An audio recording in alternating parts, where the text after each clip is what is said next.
आप सभी के लिए एक नई वैकेंसी का अनाउंसमेंट किया गया है। यहाँ पर आप नोटिफिकेशन में देखेंगे ये जो पोस्ट है इसका नाम है जनसंपर्क अधिकारी यानी कि पब्लिक रिलेशन ऑफिसर। ठीक है, PRO की ये वैकेंसी है, जन संपर्क अधिकारी की। अच्छी खासी पोस्ट है। सबसे अच्छी बात यह है कि आप किसी भी राज्य से बिलोंग करते हो कोई दिक्कत नहीं है। अगर आप यहाँ पर मूव कर सकते हैं और मूव करके काम कर सकते हैं तो आप आराम से ये फॉर्म भर सकते हैं। इस फॉर्म के लिए एजुकेशनल क्वालिफिकेशन क्या होना चाहिए, किस राज्य से ये भर्ती निकाली गई है, सारी चीजें डिटेल में जानेंगे।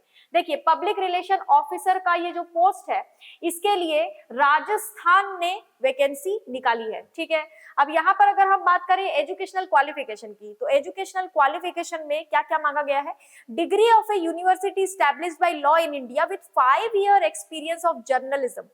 5 साल का एक्सपीरियंस आपसे जर्नलिज्म का मांगा गया इन नेशनल या स्टेट लेवल पेपर और इन न्यूज एजेंसीज और इन सेंट्रल और स्टेट पब्लिक रिलेशन और information and broadcasting department on post assistant public relation officer. इनमें से कुछ नहीं है तो फिर degree of A university established by law in India with a diploma in journalism from a recognised institution. अगर आपने ये जो है 5 साल का एक्सपीरियंस वगैरह आपके पास नहीं है तो आपकी डिग्री के साथ साथ डिप्लोमा होना चाहिए जर्नलिज्म में, तो भी आप ये फॉर्म भर पाएंगे। क्योंकि यहाँ पर और लिखा है, अगर विथ या एंड लिखा होता तो सारी चीजें लगती। ठीक है, इनमें से कोई एक अगर आपका है तो आप फॉर्म भर पाएंगे। एक और क्या लिखा है? Post graduate. अगर ये भी नहीं है तो पोस्ट ग्रेजुएट इन हिंदी और English of A university established by law in India and 3 year experience of journalism in A national और स्टेट लेवल पेपर। ठीक है, अब बात करते हैं दूसरा पॉइंट। ये तो मांगा ही गया है। दूसरा पॉइंट क्या है? दूसरा पॉइंट है working knowledge of Hindi written in Devanagari script and knowledge of Rajasthani culture. Rajasthani culture का आपको नॉलेज होना चाहिए और हिंदी का थोड़ा बहुत नॉलेज होना जरूरी है।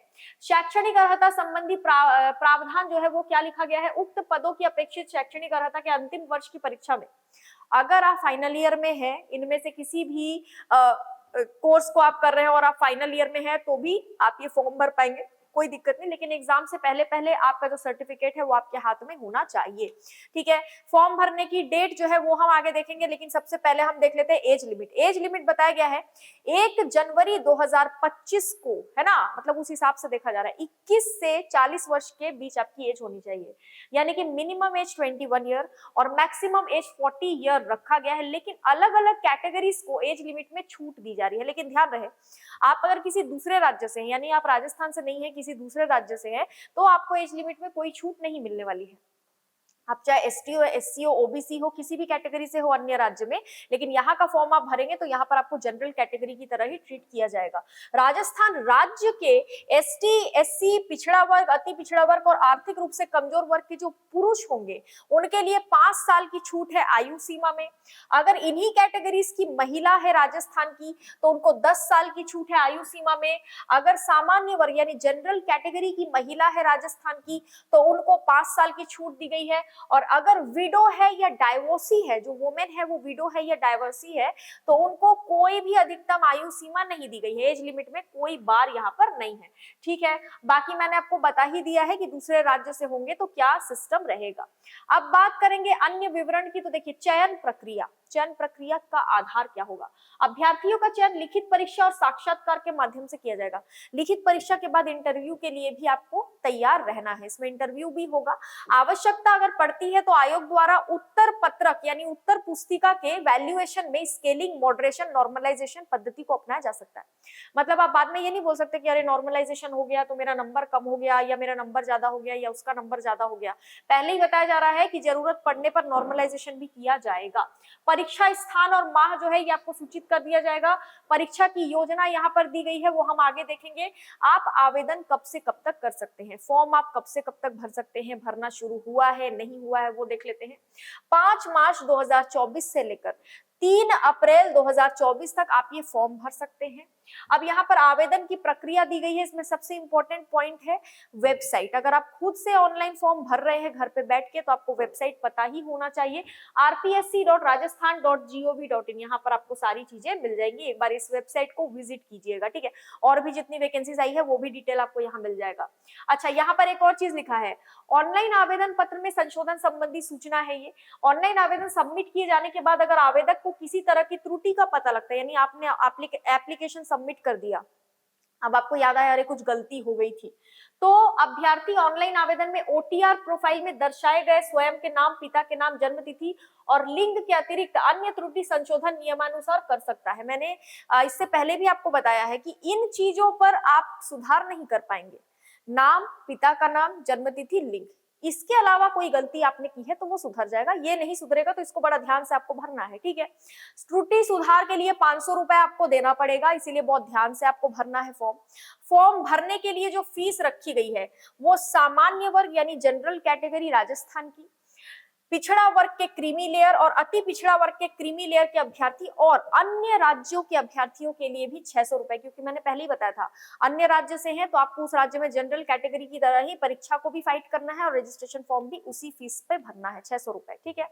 आरक्षित वर्ग, अनुसूचित जाति जनजाति पिछड़ा वर्ग जो है राजस्थान के, उनको 400 रुपए फॉर्म की फीस देनी है और दिव्यांगजन जो होंगे उनको भी 400 रुपए फॉर्म की फीस देनी है। यहाँ लिखा हुआ है देखना, राजस्थान राज्य से भिन्न अन्य राज्यों के अनुसूचित जाति जनजाति पिछड़ा वर्ग अति पिछड़ा वर्ग आर्थिक रूप से कमजोर वर्ग के अभ्यर्थियों को सामान्य वर्ग का अभ्यर्थी माना जाएगा, यानी कि आप जनरल कैटेगरी से ही आते हैं ऐसा आपको वहां पर माना जाएगा।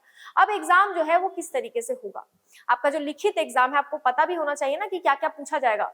तो देखिए जनरल नॉलेज ऑफ राजस्थान, आपको राजस्थान का जीके पढ़ना पड़ेगा, जनरल नॉलेज आपको राजस्थान का होना चाहिए और आप जिस सब्जेक्ट को लेकर आपने डिग्री हासिल की है उस सब्जेक्ट से रिलेटेड भी क्वेश्चन आएंगे, कंसर्न सब्जेक्ट के कुछ क्वेश्चन रहेंगे यहाँ पर क्वालिफिकेशन में जो जो प्रिस्क्राइब किया गया उनमें से, ठीक है। 40 क्वेश्चन राजस्थान जी के और बाकी का 110 क्वेश्चन आपको कंसर्न सब्जेक्ट का पूछा जाएगा। 150 क्वेश्चन टोटल होंगे, टोटल 150 नंबर का, एक क्वेश्चन 1 नंबर का होगा, 2.5 घंटे का आपको टाइम दिया जाएगा। वही सारी चीजें यहाँ लिखी हुई है। बात आती है रॉन्ग आंसर की कि अगर आपने एक भी आंसर गलत कर दिया या ओएमआर शीट में आपने एक से ज्यादा आंसर लगा दिए तो क्या होगा। तो देखिए wrong answer shall be mean an incorrect answer और multiple answer. Candidate have to appear in written exam and candidates who obtain such marks as may be fixed by the commission in their, अच्छा ये ऊपर लिखा हुआ है negative marking shall be applicable in evaluation of answers for every wrong answer 1/3 of mark prescribed for particular question shall be deducted। 1/3 number जो है वो काट लिया जाएगा, ठीक है, अगर आप एक भी क्वेश्चन का आंसर जो है वो गलत करते हैं या फिर मल्टीपल आंसर आप लगा के चले आते हैं। बाकी ये सारे पॉइंट्स अगर आपको पढ़ना है तो आप पढ़ सकते हैं, नॉर्मली हमने सब कुछ डिस्कस कर लिया है। ध्यान रहे कि ये जो वैकेंसी है इसके लिए हर राज्य का बच्चा फॉर्म भर सकता है। तो देखिए अगर आप मध्य प्रदेश से हैं और आपको लग रहा है कि अभी कोई बड़ी वैकेंसी आ नहीं रही है, वैसे तो कैलेंडर जारी किया गया जुलाई के बाद ही ज्यादातर बड़ी वैकेंसीज आने वाली है इस साल के लास्ट में, तो तब तक अगर आपको ऐसा लग रहा है कि हम दूसरे स्टेट में मूव करके भी काम कर सकते हैं, क्योंकि राजस्थान का बॉर्डर मध्य प्रदेश से लगता है बिल्कुल पास में ही है, तो अगर आप जा सकते हैं तो बिल्कुल जाइए, क्योंकि आप सभी के लिए यहाँ पर जो है कहा गया है कि आप फॉर्म भर सकते हैं। तो मिलते हैं अगले वीडियो में, किसी भी तरह का डाउट या कंफ्यूजन हो तो आप मुझे कमेंट बॉक्स में पूछ सकते हैं। आज के लिए इतना ही, थैंक यू सो मच।